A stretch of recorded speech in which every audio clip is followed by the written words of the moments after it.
حدیث نمبر 3121 حضرت عائشہ رضی اللہ تعالی عنہا سے مروی ہے، فرماتی ہیں انہوں نے رسول اکرم صلی اللہ علیہ وآلہ وسلم کی خدمت میں عرض کیا، یا رسول اللہ صلی اللہ علیہ وسلم، حضرت صفیہ بنت حی رضی اللہ تعالی عنہا کو حیض آ گیا ہے۔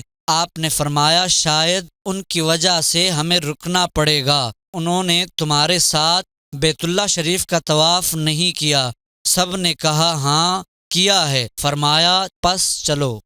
حدیث نمبر 3122 حضرت عائشہ رضی اللہ تعالی عنہا سے مروی ہے، رسول مکرم صلی اللہ علیہ وآلہ وسلم نے حضرت صفیہ رضی اللہ تعالی عنہا سے وہ ارادہ کیا جو مرد اپنی زوجہ سے کرتا ہے، تو بتایا کہ وہ حیض والی ہیں۔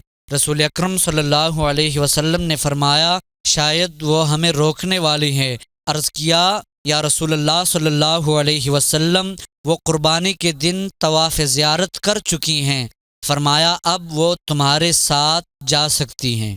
حدیث نمبر 3123 حضرت عائشہ رضی اللہ تعالی عنہا سے مروی ہے کہ جب رسول اکرم صلی اللہ علیہ وآلہ وسلم نے مکہ مکرمہ سے واپسی کا ارادہ کیا تو حضرت صفیہ رضی اللہ تعالی عنہا اپنے خیمے کے دروازے پر غمگین کھڑی ہو گئیں، تو آپ نے فرمایا زخمی سرمنڈی، تم ہمیں روکنے والی ہو۔ پھر فرمایا کیا تم نے قربانی کے دن طواف اضافہ کر لیا تھا؟